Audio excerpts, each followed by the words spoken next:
Story time with Fergie and friends.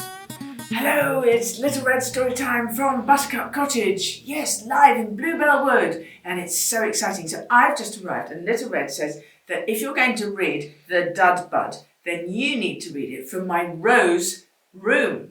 So we're going to go live to the Rose room within Buttercup Cottage. Do you want to come there too? I know, it's very exciting. So Little Red lives in Buttercup Cottage.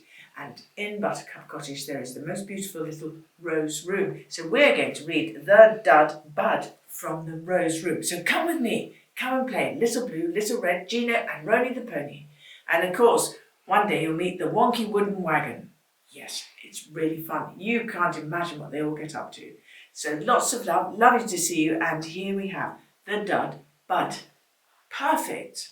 Guess what? Today is a very, very, very big day because today is a happy birthday request, and I have decided Storytime with Fergie and Friends is not just me reading stories just for fun, which I love to do. I can read them for you. So you send in your request and let's open up the hat. You'll wait and see. You wait and see. Well, today I opened the hat and I found a birthday message. And today's birthday message is, Dear Duchess, I love story time. Glasses on, where's my reading goggles? Reading goggles on. To my mummy. Her name is Helen. Love, Ellie. Well, hello and happy birthday to you, Helen. And it's from your lovely daughter, Ellie. And she sends you big, big kisses to Helen. Well done, Helen. And so we're going to put on our happy birthday hat. And let us just make it really cool. And we're going to say, happy birthday to Helen. You are the best mum ever. The best mum ever. And I'm going to go and send this to Helen right now. She's also going to get #1 mum glasses. And I think Helen's going to really love it. And I think what we should do is get Helen to send a picture in of her wearing her #1 glasses. I think that's a really good idea. Don't you, everybody? Don't you? I do too. Happy birthday, Helen. Lots and lots of love, Ellie. Okay, so thank you, Ellie, for writing in. Get a little heart, little... I think the other thing about Storytime with Fergie and Friends is that anyone who writes in gets a little token. We send a little heart keyring to everybody that writes in. So keep writing in and you get your little keyring where we send our little keyring of love. Okay? Because in life, everything's about kindness, everything's about happiness, and everything's about joy. Because there's so many things out there which are not so joyful, so we have got to keep being joyful. So lots and lots of love, and see you soon, Helen. Happy, happy birthday. The Dud Bud, by Michaela, Skilney, illustrated by Amanda Merrifield. Oh, how exciting is that? Look at this beautiful book. And do you know, this beautiful, fantastic Michaela Skilney sent me in my headgear. And I'm so excited about it because it's lovely. Storytime with Fergie and Friends. Hello, mums, dads, aunts, uncles, granny, grandpa. We're back. We're back, we're back, we're back. And you can write in and have your requests read out, or anything you like to for me to read out, or any requests from mums, dads, aunts, uncles, granny, grandpa, girls and boys. Now, storytimeletters@gmail.com. Storytimeletters@gmail.com. We've just done Ellie, who wanted a request for Helen, which is jolly nice. And now in a wild and whimsical garden bursting with blooms of every kind grew a little red rose named Rosie, frightened to leave her bud behind. Her bud was far too comfortable and home to what she knew. She'd have to leave that all behind if she let go and grew and grew. As her flower bed began to sprout, little Rosie crouched down low. She didn't want others to make a fuss or try and convince her to grow. One by one, they broke their buds and soared into the sky, their petals released like butterfly wings atop their stems so high. You'll love it out here, said a fellow rose. Won't you join us for some fun? No, I won't, said Rosie the rosebud. My whole world would come undone. A dragon might descend on me and take me to a fairy tree, where an evil queen waits patiently to make a potion out of me. Oh, no, Rosie said with certainty. I'm happy inside my bud. It is the perfect place for me. Beyond her bed of roses in a pink and purple patch, a posy of pretty sweet peas started to leave their buds and hatch.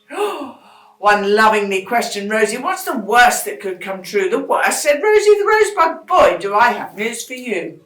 I could fall into a cup of tea and find myself swept out at sea on a stinky sailboat made of brie. Ooh, pooh, being steered by a giant pirate pea."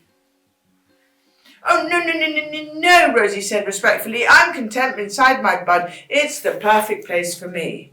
As poppies and cosmos danced in the breeze, daintily and proud, Rosie nervously cleared her throat and announced out loud, "Before you all begin and tell me just to be brave, do you know others are like out there? Do you know how they behave? Rhinoceros could jump on me while dancing to a symphony being played by cats and a bumblebee to impress a rat romantically." "Oh, no, said Rosie impatiently. "I'm just fine inside my bud. It's the perfect place for me." Margot, a wise old marigold, shedding petals over the floor, smiled at Rosie reassuringly, having seen it all before. "Surely you know these frightening thoughts of yours will never come true. Could it be, little bud, you fear what other flowers may think of you?" Little Rosie the Rosebud was suddenly tired of all the clatter from the vocal garden flowers whose opinions shouldn't matter. But they'd planted a seed inside of her that things may not be bad. If she just dig deep and rise above, she might be glad she had. I know that my imagination runs a little wild, and I do dream up a lot of big catastrophes in my mind. But to tell you the truth, I'm nervous when you see the real me. You will think that I'm not good enough and not like what you see. What if I'm too heavy, I tumble to the ground, or my perfume isn't sweet enough, or my petals aren't not perfectly round? Loosening her grip, her petals crashed down with a thud. "What if," said Rosie the Rosebud, "I'm just a dud bud?" "No!" Rosie swung her sad little head as the flowers stood in awe. She was so embarrassed to notice that what the others actually saw. Letting go of all her fears, Rosie's petals had uncurled. She had blossomed right before their eyes. She'd opened to the world. "Oh, I wish I'd kept my worries bottled up inside of me," Rosie exclaimed a pansy. "Look at your petals, can't you see?" "Ah," cried Rosie, "what's going on?" her voice beginning to boom. "I think you're fine," said Margot. "You've allowed yourself to bloom."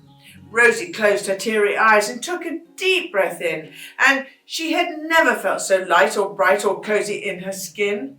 Our minds can be so mean to us and tell us silly things, that we're not pretty enough or smart enough or worthy of fitting in. But I'm enough just as I am, she confidently said. I just need to stop imagining the worst inside my head. Yes, you do.